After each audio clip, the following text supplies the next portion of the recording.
Eh, Creo que está grabando y está funcionando, así que vamos a empezar a ver lo que teníamos preparado. Eh, Muy bien, entonces yo lo que les tenía prometido para esta sesión, que no pudimos hacer ayer o antes de ayer, es un par de cositas. Primero, un lema totalmente general que dice lo siguiente. El lema dice que supongamos que ustedes tienen una transformación T que va de un espacio métrico compacto en sí mismo. Es decir, X es un espacio métrico que no tiene... lo que quiero decir es que se va a tratar de un enunciado que va más allá del carácter ergódico. Voy a borrar porque no está con la buena letra. Ya. Entonces el lema es el siguiente. Entonces tengo T, va de X, D, que simplemente voy a anotar como X en lo que sigue. Métrico compacto, y T es continua. ¿Ok? Entonces, son equivalentes las siguientes dos condiciones. La primera es que T es únicamente ergódica.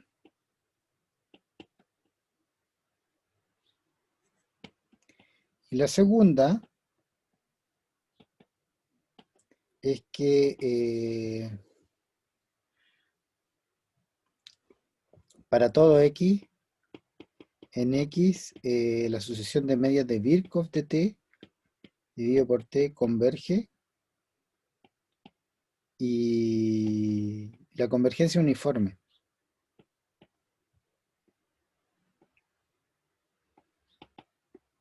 ¿Ok? Donde les recuerdo que la media de Birkhoff, o sea, las sumas de Birkhoff son simplemente sumar a lo largo de la... perdón, no estoy diciendo nada. Para toda X y para toda función continua. Para toda phi continua.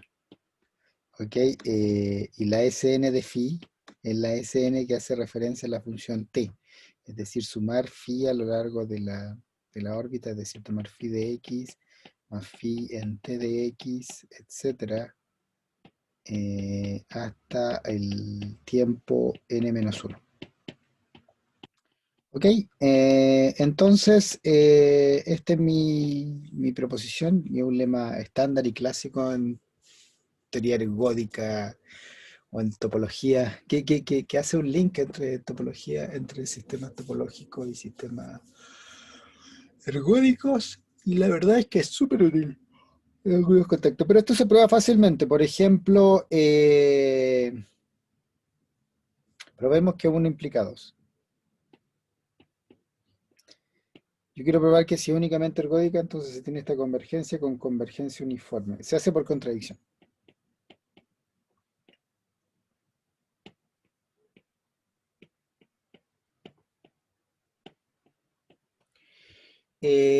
Si no hay convergencia uniforme, eh, eh, entonces existe una phi tal que Sn de phi no converge uniformemente. Puede que no converja, puede que converja, pero que la convergencia no sea uniforme. Pero en fin. ¿Mm? Hay una phi tal que no hay convergencia. Ahora hay que fijarse en algo, que Sn de phi dividido por n, siempre en norma C0, ¿cierto? El máximo, está acotado por la norma de phi. ¿Ah? Así que esta sucesión de medias de Birkhoff dividida por n, cuando estamos en una función continua en un métrico compacto, es una sucesión acotada. Entonces, si yo me fijo un x, es una sucesión acotada, entonces bueno, módulo pasar una subsucesión converge, Y, y hay dos posibilidades, ¿cierto? Una que yo tomo un x en x y hay dos posibilidades. Una que Sn de phi sobre phi en x no converge. O lo otro es que Sn de phi sobre n no converge uniformemente, es decir, converge para este x, pero para otro x no. ¿Ok?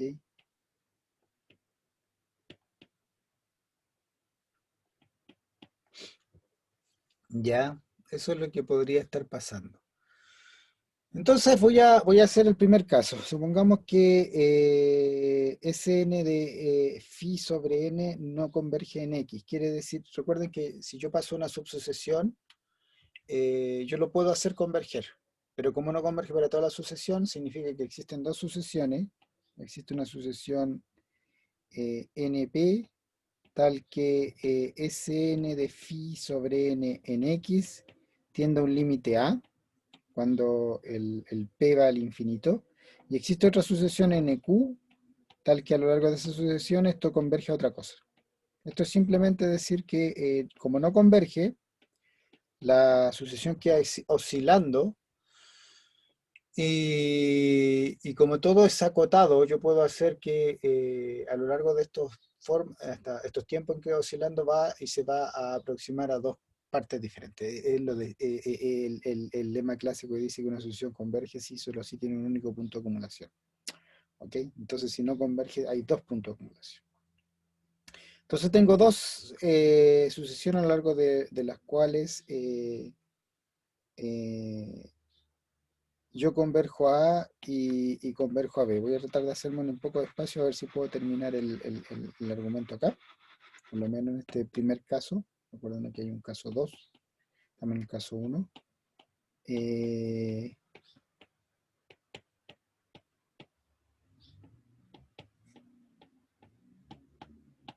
Y A distinto de B. ¿Ok? Entonces lo que uno hace es fijar la siguiente medida de probabilidad. Y esto es súper importante. Es ver el promedio de Birkhoff como la integral de... lo voy a escribir con un M, ¿ya? Para que quede más claro.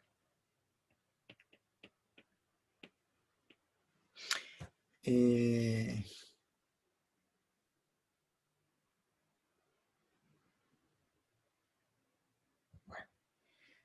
estoy pensando que no estoy haciendo la ruta más corta de la demostración, pero no importa mucho, o sea, sé que va a funcionar. Esto es la integral de phi con respecto a una UM, donde la UM es la medida de probabilidad un M con una delta de Dirac en el punto X, más una delta de Dirac en el punto T de X, más una delta de Dirac en el punto T a la M menos 1 de X. Esto es totalmente general, esto es simplemente aplicar la definición de medida. Integral de phi con respecto a esa medida es, bueno, 1 sobre m e ir calculando el valor de phi donde están los pesos de esa medida y esos son justamente los puntos de la órbita de X. Ok, entonces lo que tenemos son dos medidas de probabilidad, o dos sucesiones de medida de probabilidad, ¿cierto? Tenemos dos sucesiones, según esto, UNP, uy, me cambió el color. Tenemos dos sucesiones UNP y UNQ, ¿cierto? Que esto es, bueno, la definición es la misma, ¿cierto? Es delta en X y yo me voy hasta el tiempo t a la np menos 1 en X y acá lo mismo hasta el tiempo n menos q de X.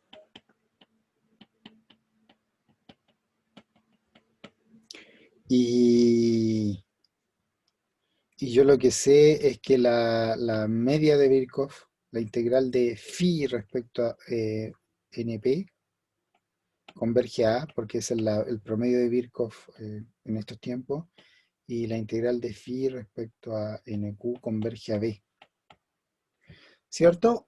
Y ahora yo pienso en esta cosa formidable que tiene la media probabilidad, es que UNP, módulo, módulo pasar una subsucesión en la sucesión NP, ¿ya? Voy a anotarlo igual porque si no voy a cometer el sacrilegio de colocar un segundo subíndice. Yo puedo pensar que esto converge a una medida mu1 y de la misma manera mu NQ converge a una medida mu2, ¿ok?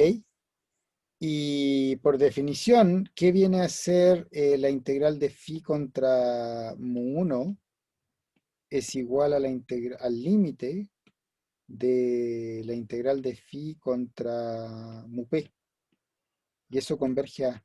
Y lo mismo, la integral de phi contra mu2 es igual a b. Son diferentes.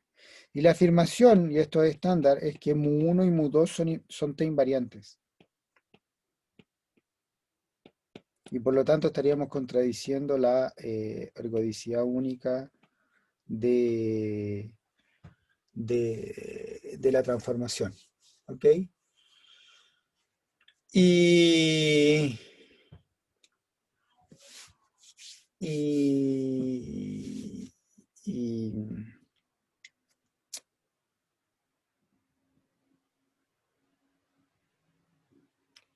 ¿Y por qué son t invariantes? Bueno, este es el típico cálculo. Mira, de nuevo, voy a hacerlo para el NP, esto es re sencillo. Eh, para probar que es t invariante, tengo que probar que la integral de phi contra mu1 tiene que ser igual a la integral de phi o t. Ay, contra la phi o t. Pero esto es lo que no sé. Pero ¿quién es la integral de phi contra mu1? El límite cuando p va al infinito de la integral de phi de mu p. Y esto es el límite cuando p va al infinito de... ¿Cuál era esa integral? Era un np sumar phi hasta el tiempo tnp menos 1 de x. ¿Quién es la integral de phi o t? Por definición, de nuevo, phi o t es una función continua. Entonces, esto es la integral es esto. Y esto es simplemente, cuando uno lo evalúa, es tomar el promedio del valor de phi. Ahora no es phi, sino que es phi o t a lo largo de la órbita. Entonces, esto me va a quedar phi o t de x hasta phi o t a la np de x. ¿Ok? El viejo truco que dice que la integral de phi o t de np, el viejo truco de las medias de Birkhoff que dice que la diferencia entre la media asociada a la función y a la función a la cual yo le hice actuar la dinámica es igual a el valor en el último término menos el valor en el primer término. Y eso se va a cero cuando el p va al infinito. ¿Ok? Entonces cuando yo paso al límite esa discrepancia, ¿cierto? Desaparece y los valores de las integrales son iguales.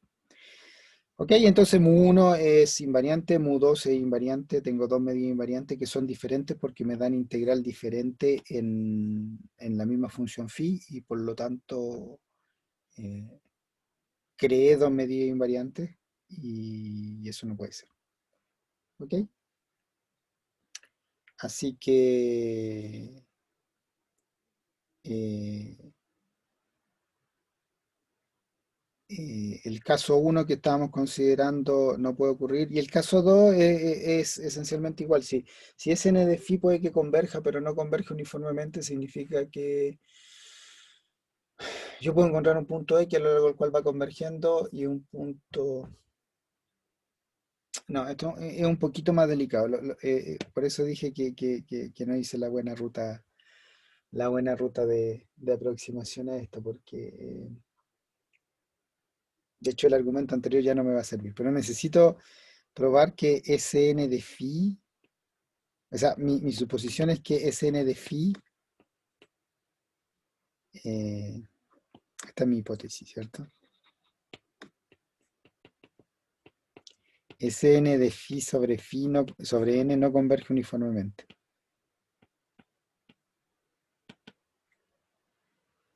O sea, entonces,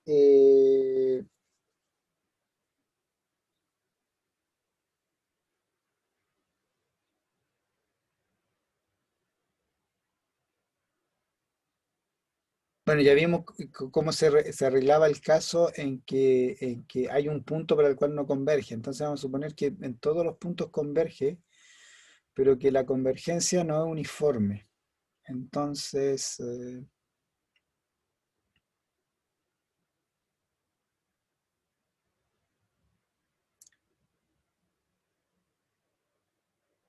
eh, déjenme pensar un poco porque uno debiera llegar a que además,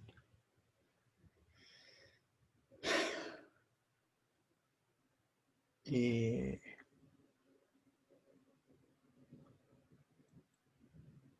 si esto no converge uniformemente, entonces, a ver, la hipótesis era, voy a volver atrás.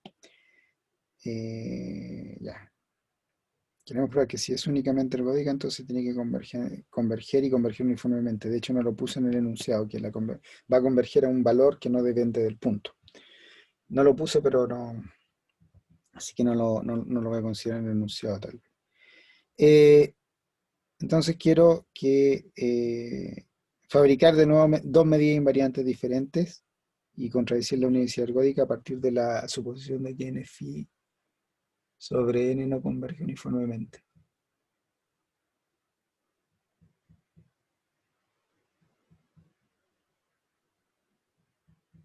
Ya, miren. De hecho, voy a hacer lo siguiente. En ningún momento en la demostración anterior yo necesité el hecho de que el x de la primera medida y el x de la segunda medida fuera el mismo punto. No lo ocupé, si se fijan. Lo voy a colocar en rojo. Pude haber hecho el primer cálculo para un punto x y el segundo cálculo para un punto y, porque al final de cuentas lo que se requiere es esta convergencia, ¿cierto? Y, y eso se da porque esto está acotado por dos veces la norma de phi dividido por np y np tiende al infinito, así que eso tiende a cero. De hecho, ni siquiera necesito fijar un punto a lo largo de la sucesión. Yo puedo tener un punto xp. Y el mismo cálculo prueba que voy a tener una medida límite eh, que va a ser invariante. Entonces, el mismo argumento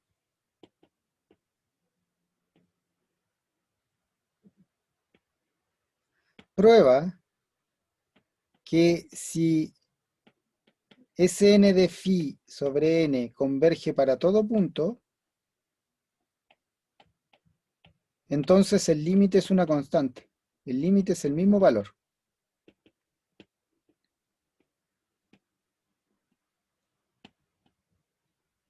Un número a que no depende del punto, porque si dependiera del punto, en otro punto va a ser b y voy a tener eh, la misma situación anterior. Voy a fabricar dos medidas invariantes para las cuales la integral de phi respecto a una es a y respecto a la otra es b.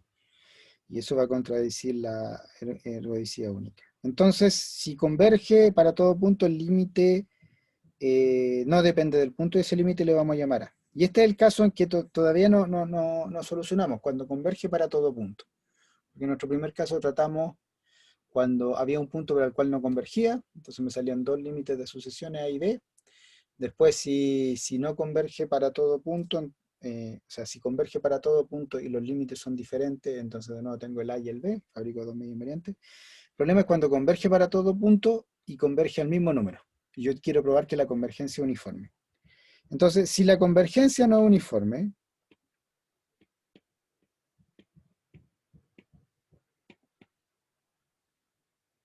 entonces, cómo cuantificamos eso? Quiere decir que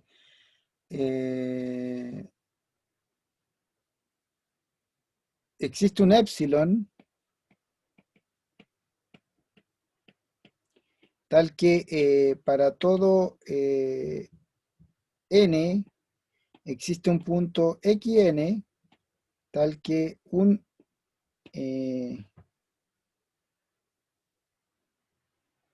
existe un punto xn, a lo cual no se ha logrado que las sumas de Birkhoff se aproximen a este límite a en un margen de epsilon en una cola. O sea,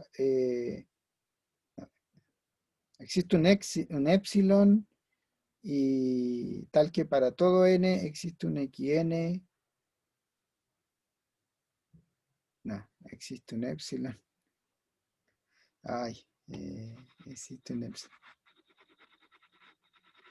Voy a escribirla acá abajo mejor. Existe epsilon mayor que cero, tal que para todo, y existe n, eso, y existe un gran n,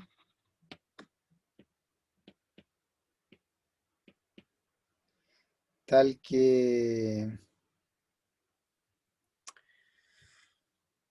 yo lo que quiero decir es que ese n de phi dividido por n en xn menos a es mayor o igual a epsilon, ¿ok? Yo no puedo, ah, por más que haga tender el n al infinito, siempre va a haber un punto xn que haga eso. Ah, ya, lo voy a escribir así. Esto debería ser claro, sin no colocar tantos cuantificadores. Existe un epsilon mayor que cero y una sucesión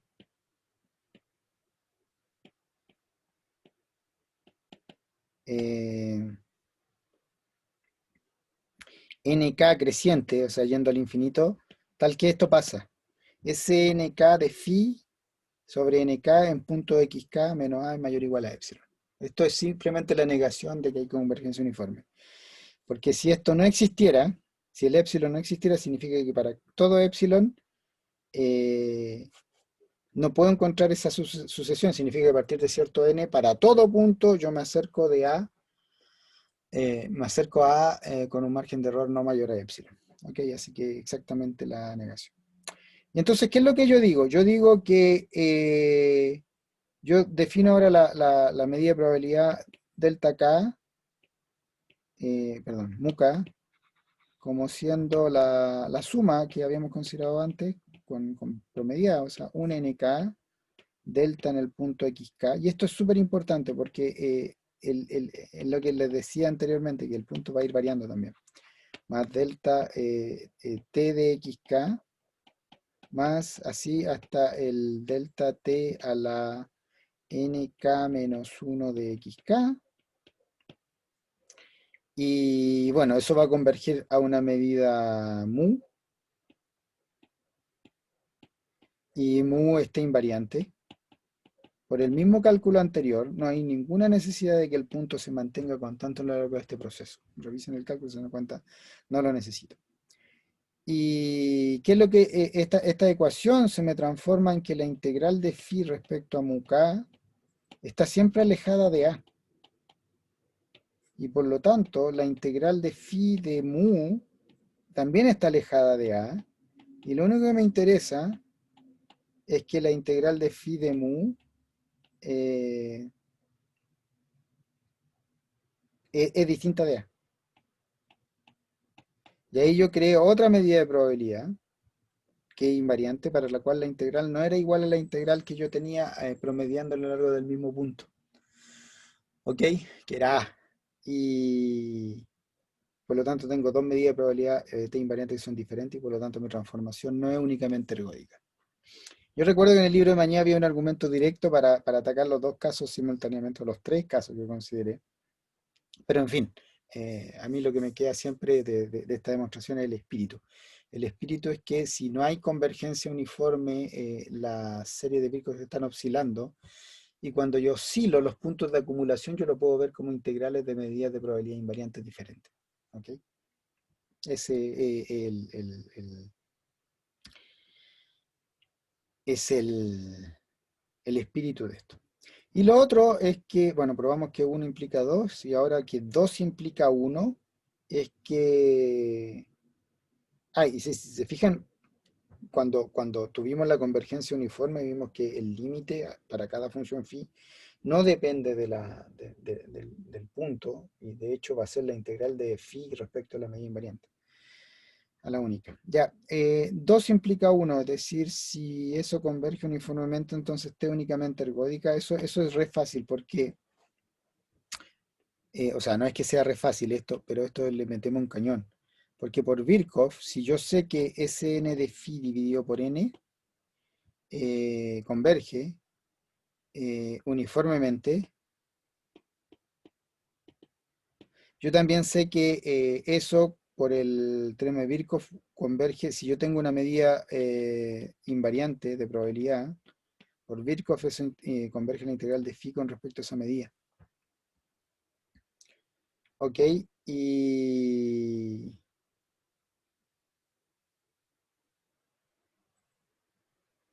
y-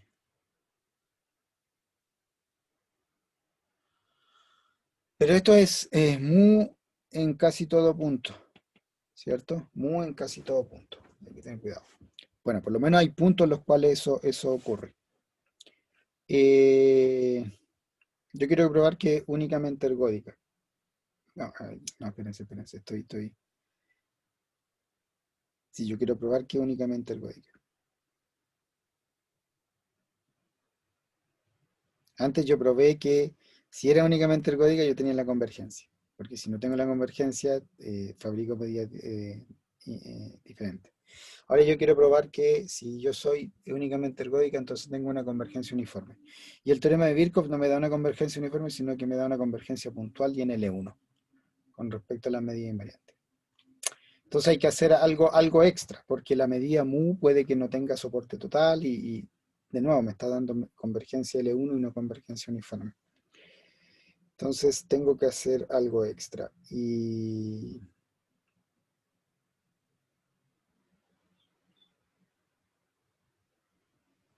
entonces yo estoy probando que si yo converjo uniformemente, entonces yo soy únicamente ergódico.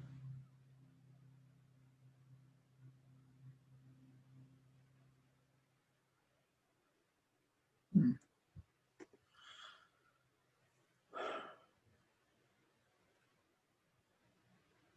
A ver.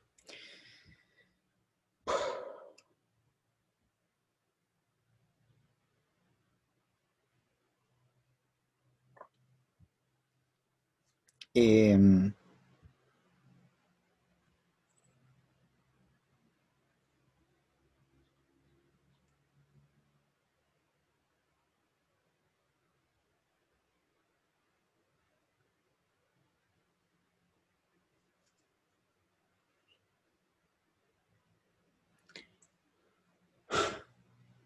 ya, lo que estoy pensando, voy a borrar un poco, es probar que si n de phi sobre n converge uniformemente, entonces el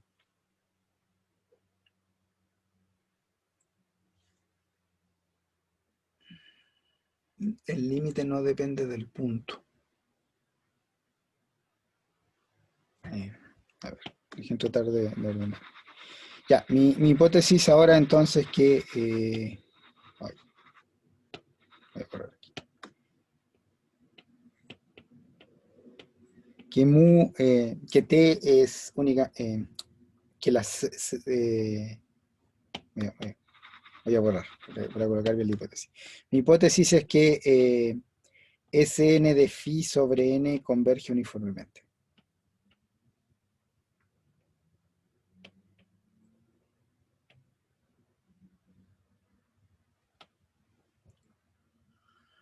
Ya, y quiero probar que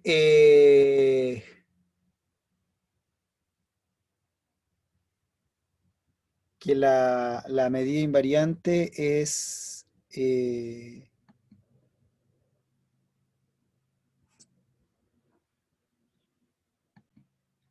se me fue la pantalla, así que ojalá que resulte de nuevo esto.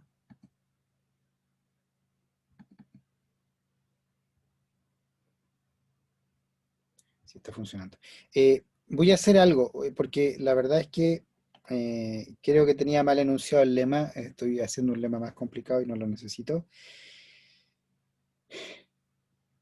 Converge, de hecho, cuando lo probamos que si se producía uno, probamos que no solo converge, sino que converge a una constante, o sea, a un valor que no depende a un valor que no depende del punto. Eso lo probamos.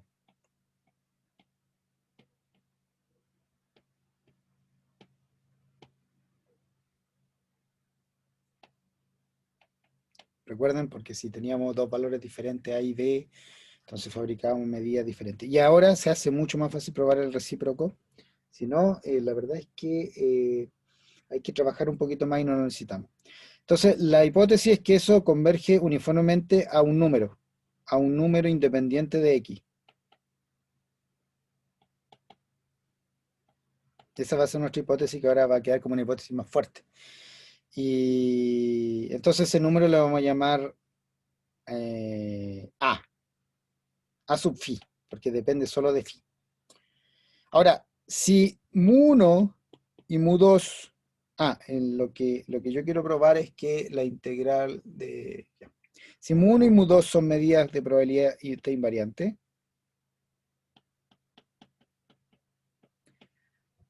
lo que queremos probar es que la integral de phi con respecto a mu1 sea igual a la integral de phi respecto a mu2. Porque eso va a significar, si probamos eso para toda phi continua, va a significar que mu1 y mu2 en realidad son iguales. Por lo tanto, la transformación es únicamente ergódica. Eso es lo que queremos. Ahora, el teorema de Birkhoff me dice dos cosas. O sea, me dice una cosa, pero la aplico a mu1 y mu2. Dice que Sn de phi dividido por n converge a la integral respecto a la medida mu1 en casi todo punto. Y Sn de phi sobre n converge también mu2 en casi todo punto a la integral de mu2. ¿Ah? No hay ninguna contradicción porque una son los puntos que están en soporte mu1 y los otros en soporte mu2. Bueno, eh, en realidad estoy haciendo algo aquí, una suposición extra. Voy a suponer que son ergódicas. Porque yo sé que si yo tengo dos medidas, eh, a ver, vamos a ver. Si yo tuviera dos medidas invariantes diferentes, que lo queremos probar que no puede ser, yo puedo encontrar dos medidas ergódicas invariantes diferentes porque las medidas invariantes es la clausura convexa en las medidas ergódicas. Y en realidad vamos a probar que eran la misma. Pero ese es el asunto. Si yo quiero probar que hay más de una medida invariante, yo lo mismo que probar que hay más de una, o quiero descartar en este caso, que hay más de una ergódica. Entonces supongo que mu1 y mu2 son ergódicas y en ese caso yo tengo por Birkhoff, tengo esto. La convergencia se da en L1 hacia el valor de la integral. Pero el punto es que en el primer caso yo estoy seleccionando puntos en el soporte de mu1 y en el segundo caso estoy seleccionando casi todo punto en el soporte de mu2. Pero yo tengo por hipótesis que eso, independiente de quién sea el X, está convergiendo uniformemente al mismo número. Entonces esto en realidad está convergiendo a la phi, independiente de donde esté parado el punto, y está convergiendo a la phi. Entonces la conclusión es que la integral de phi con respecto al mu1 y la integral de phi respecto al mu2 son iguales a este numerito a phi. Y por lo tanto las integrales de las funciones continuas son las mismas para mu1 y mu2. Y por lo tanto, la transformación tiene una sola medida de probabilidad invariante, es únicamente ergódica. Ok, ese es el lema que recordad que está un poquito más claro en el libro de Mañé, como siempre, pero es un lema estándar y el principio es claro, o sea, uno puede reconstruir la demostración a partir de ese principio que dice que si yo las medidas de Birkhoff no convergen, se quedan oscilando y si oscilan yo puedo fabricar medidas de probabilidad que apuntan a esos puntos donde se acumulan estas oscilaciones. Eso es. Ahora, lo queríamos aplicar en dos contextos. Primero, tenemos un F que es un difio C1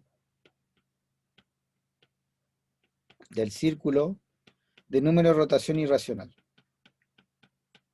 Entonces, como tiene número de rotación irracional, y esto no importa que sea difio, sirve para Ohmeo, esto implica que es únicamente ergódico. Eso me da F únicamente ergódico. ¿Ok? Porque esencialmente la única medida de probabilidad invariante es la soportada en el minimal excepcional y conjugada o semiconjugada a la medida de Lebesgue. Entonces, ¿qué es lo que pasa? Yo tomo la función phi de x log de df de x, como el f de clase C1. Esto converge, esto es continuo, y el lema me dice que va a converger uniformemente. Es decir, un n, Sn de phi, converge uniformemente a un número, converge a un cierto número, A, que le estábamos llamando, ¿cierto? Ahora, ¿quién es un n Sn de phi? Bueno, esto converge a A. Y esto es igual a, un calculito simple muestra que esto es igual a un n log de df en x más log de df en f de x, etcétera, hasta el tiempo n-1. Y esta es la... Entonces lo que tenemos es que un n log, por la regla de la cadena, esto es log de df a la n en x, converge a A. Y la aseveración era que A es igual a 0, no puede ser mayor a 0. Y la razón, o menor a 0, la razón es que, bueno, y esta convergencia es uniforme, esto es importante, uniforme.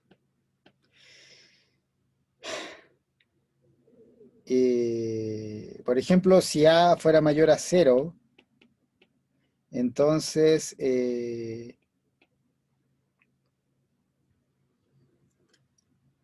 va a existir un n mayúscula tal que log de df n en x dividido por n es mayor que a medio para todo x, porque la convergencia es uniforme, entonces en algún momento ya se acercaron a con un error menor a medio. Entonces esto es mayor o igual a medio, si quieren, mayor o igual a medio.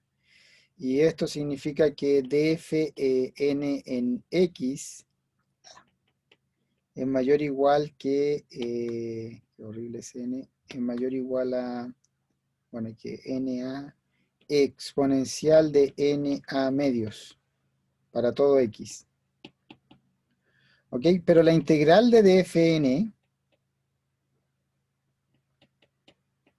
esto es integral de Lebesgue, sobre el círculo, eh, bueno, es la integral de una derivada exacta. Entonces, eh, esto es la, ¿cómo se llama? Esto es 2pi o 1, depende cómo normalicen el círculo. Prefiero considerarlo igual a 1.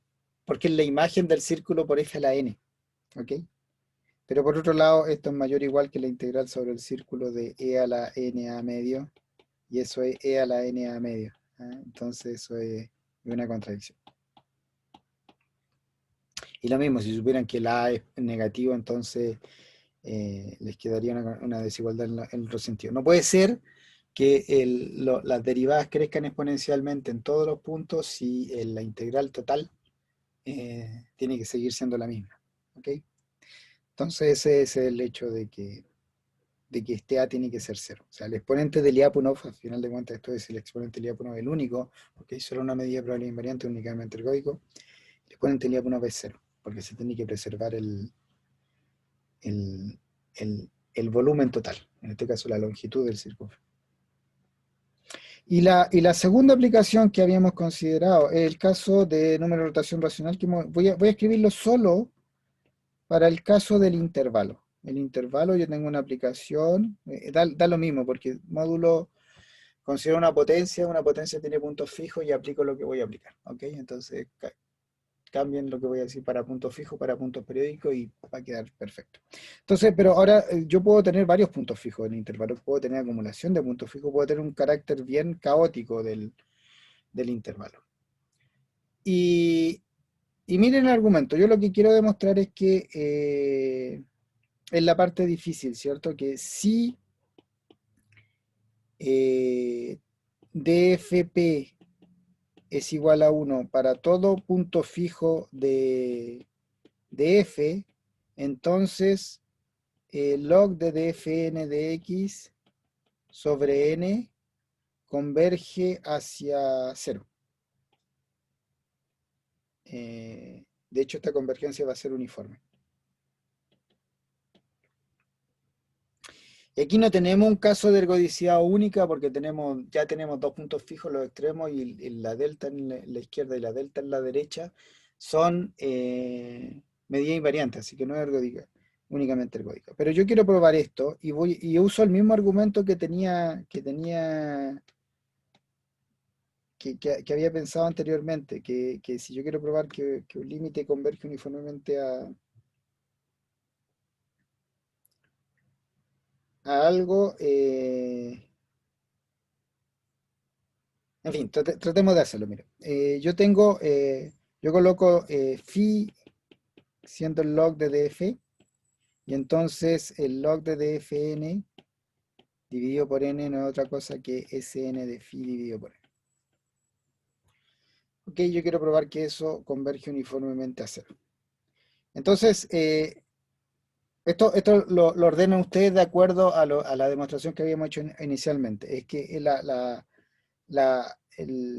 moraleja de la demostración es que si Sn de phi sobre n no converge uniformemente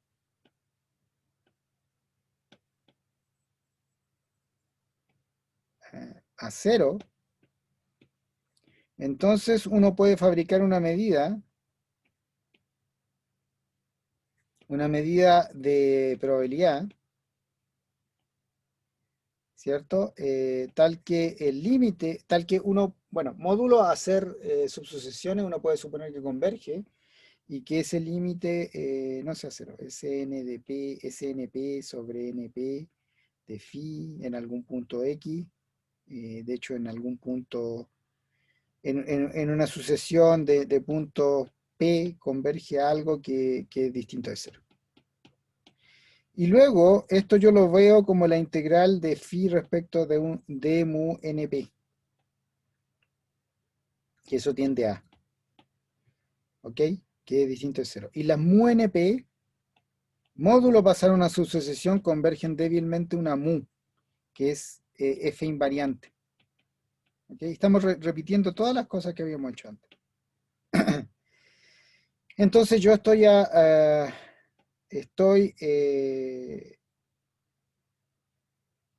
probando que la integral de phi con respecto a una medida de probabilidad invariante es igual a que es distinto de 0. ¿Okay? Fabriqué una medida donde yo veo eso. No tengo que usar ergodicidad única en lo absoluto, simplemente estoy fabricando una medida. Cuando usaba ergodicidad única era al final para contradecir eh, que, que ese número tenía que ser igual para todos, etcétera. Pero aquí simplemente estoy haciendo el proceso de que si yo tengo sumas promedio de Virgo que convergen a ciertos puntos de acumulación, yo puedo ver esos puntos de acumulación como la integral de la función respecto a una medida invariante. Ese es el principio general. Entonces yo fabrico una medida para la cual eso es igual a A y eso es distinto de 0, perdón. Y de nuevo, por descomposición ergódica, puedo suponer sin pérdida de generalidad que es muy ergódica. ¿Ah? Porque si la integral de phi respecto a todas las medidas ergódicas fuera 0, la integral de phi respecto a todas las medidas sería 0. La integral respecto a todas las medidas es el promedio respecto a las integrales ergódicas. ¿Ok? Por la descomposición ergódica. Así que yo tengo una medida ergódica. Y ahora lo único que tengo que decir es lo siguiente. ¿Quiénes son las medidas invariantes ergódicas de una transformación del intervalo? ¿Ok? Y esta es una observación evidente. Que si yo tengo una medida ergódica, esta es una delta. Delta en un punto fijo. Ah, qué horrible. Es una delta en un punto fijo. No hay otra medida invariante ergódica. Para el intervalo.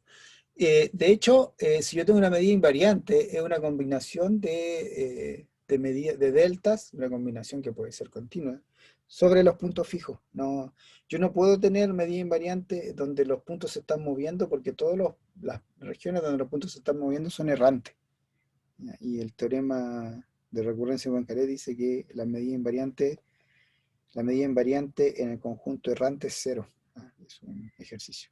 Bueno, esto es una delta en un único punto fijo, porque además estoy suponiendo que la medida es ergódica. Y por lo tanto, esta phi de mu es simplemente evaluar phi en el soporte de esa delta. Es phi en ese punto, P, que es un punto P que es fijo, que puede ser el extremo derecho, izquierdo, etc. Pero phi en P, ¿qué es? Es el logaritmo de df en P. Pero nuestra hipótesis justamente es que df en P fuera 1. Entonces esto es 0. ¿Okay? Y, y bueno, eso me dice que la sucesión esta log de df a la n sobre n tiende uniformemente a 0. De hecho, cuando todos los puntos son parabólicos. De hecho, creo que se puede escribir la demostración que no sea por contradicción, pero en fin, eso lo ven ustedes. Ahora, el punto que quería hacer pasar son esos tres principios. Primero, que si las series de Birkhoff, si los promedios de Birkhoff convergen, entonces yo todo punto de acumulación a lo largo de una sucesión, independiente si yo voy variando el punto, yo lo puedo ver como una integral respecto a una medida invariante. Y en el caso unidimensional, las medidas invariantes se soportan ya sea en el minimal excepcional y yo soy únicamente ergódico, o en el caso del intervalo los puntos fijos. Entonces, si yo veo un comportamiento de una medida de Birkhoff extraña, o un comportamiento cualquiera, significa que ese comportamiento yo lo estoy viendo en un punto fijo. Y en este caso el logaritmo de la derivada me está diciendo que si hay un límite que no es cero, del log de f a la n sobre n, significa que tiene que haber un punto fijo hiperbólico. ¿Okay? Y eso es. Nada más que eso.